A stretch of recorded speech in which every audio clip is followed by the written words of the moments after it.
I'm always glad when a new series really hooks me in, especially when it's a random series that I have never heard about before. I mean, I made a video about another series that I found randomly a little while back ago. Spy Family, or as I'll be calling it, Spy X Family, not only to make the Hunter X Hunter fans shiver down to their very core, but also because it's right there. What am I gonna do? Not say it? Come on, that's rude. It's one of the funniest manga that I have read in a long time. Not only that, but there is a good lot of genuinely intense, action-packed moments that I wasn't expecting going into it. So, where should I even begin? Oh, I guess I could say that if you do enjoy the video, make sure to subscribe, because nothing makes me more emotional than checking my sub count one last time before bed and seeing that I lost a subscriber. Man, that's always rough.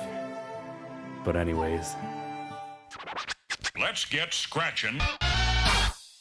have you ever wondered how peace is kept between two countries on the brink of an all-out war? Through summit meetings, negotiations maybe? No. You see, when talking about the countries of Westeros and Ostania, peace is kept through the shadows, involving people and methods that you would never expect. And in these shadows, there is one major factor at play, and its name is Twilight. No, not that one. Agent Twilight, Westeros' greatest spy. A master of disguise and espionage, Twilight has helped keep peace between the two countries through countless nigh impossible missions, making him somewhat of a legend among his organization-wise and even some higher-ups in the government, for better or for worse.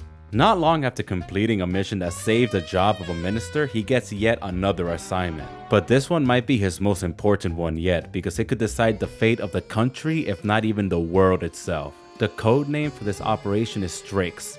And what's the mission? To start a family.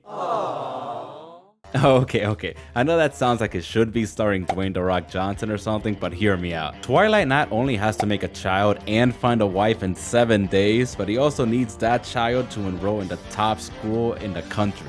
All this so that his child can become friends with Damian Desmond, or the child of Donovan Desmond, aka the main target. Do you know how impossible this mission is? I mean, have you ever tried to make a child in a week? Because it's much harder than you think, especially because according to my mom, the stork that dropped me off took at least 9 business days. And she got expedited shipping too. So good luck getting that shit on time. So with the soon-to-be Forger family getting its first member with Twilight, or Lloyd Forger as he's called now because Operation Strix needs to be kept a secret even from his quote happy family unquote. The search is on to find the 2 other missing pieces.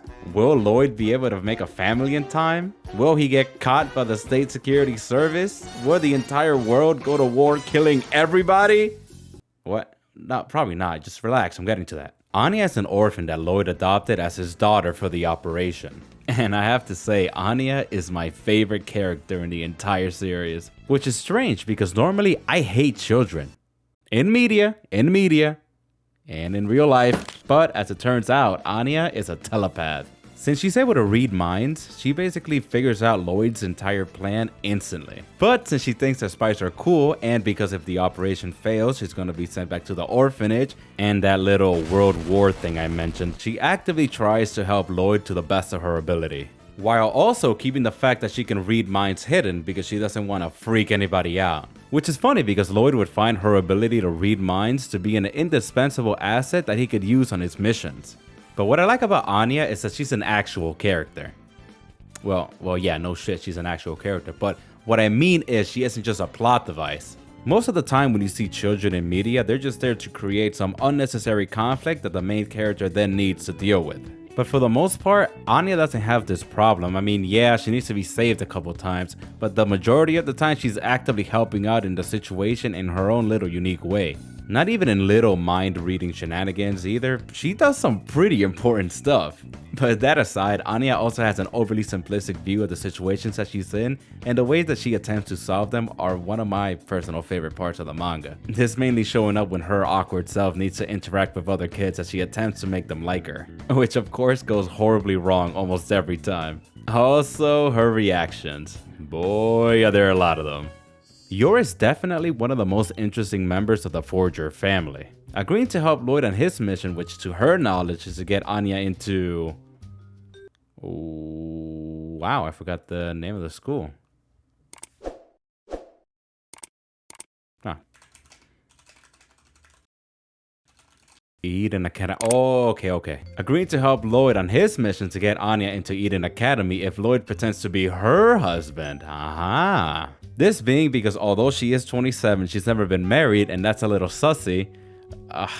Oh, I hate that word so much. Oh, to everybody around her and to potentially the state security service. And you have to know that in Estelis, you can get sent to the gulag for basically no reason. If they even catch an inkling that you might be some sort of threat, you're gonna get snatched the fuck up. Which would be the end of her because she also moonlights as Thorn Princess, also known as the best damn assassin that the shop, based in Ostania, here are some brochures, has to offer. So there's an assassin, a spy, and a telepath living together in the same house? There's a joke there. And I'm going to be the one that makes it. And it's not going to be very funny. Not only that, but she also has a brother that works for the State Security Service. So she's basically Walter White if Walter White was a cold-hearted killer. So yeah, basically Walter White. Now you see, I like Yor. Firstly, she's a badass, and I love my badass women in anime. Although most of the time she's aloof, she's extremely talented when it comes to fighting and to assassinations. You know that oof feeling you get in your body when someone gets absolutely decimated? That's how I feel almost every time when Yor and her horrifying leg strength step up to the plate. Secondly, Yor awakened something in me that I didn't know I needed. That little V-shaped smile that she has sometimes just brings me life. I can explain it, so just don't ask. Something that I really like about Spy X Family is how wholesome it can be at times. Seeing Lloyd and Yor slowly begin to care for their make-believe family is really sweet, and it leads to some really dramatic but heartfelt scenes where Lloyd puts the entirety of Operation Strix at stake for his family. Since Lloyd has placed many of his other missions above even his own well-being for the sake of preserving world peace, seeing his code and calculating the meter start to change even a little bit makes my old dried up shriveled heart cry a little. Also, since everybody in the Forger family has something to hide from one another, it's always interesting to watch how exactly they're gonna lie and get through life while under the facade of a normal family. This gives the less intelligent members of the story a chance to show how truly cunning or lucky some of them are. Maybe not Lloyd because he's a giga genius, he's always gonna find a way out, but seeing Lloyd's very meticulously planned out strategies barely work due to forces outside of his control is always fun to watch. I really want more people to start watching Spy X Family. I feel like it could be as well received and popular as Love is War, seeing that they have a lot of the same humor with a lot of mind games happening at the same time. But I guess I'm not gonna have to wait too long because it was a leak that it might be getting an anime adaptation, but I'm not sure. You didn't hear it from me. If it doesn't get one, you can't blame me, you can't sue me, I can't be held responsible, don't hate me, don't unsubscribe. Also, they have a dog. Look at this dog. Look at it. Thank you for making it all the way to the end of the video. If you did enjoy it, make sure to like and subscribe. It's always fun talking to you guys, so if you have anything to say, be sure to comment down below. And also, if you started the series, what are your thoughts on it? How's it going? How's your day going? Anything. I'm lonely. Still close to that 1,000 mark, so I just wanted to say again, thank you everybody for the support and for sticking around. But that's the end of me. I'll see you guys in the next one. Bye.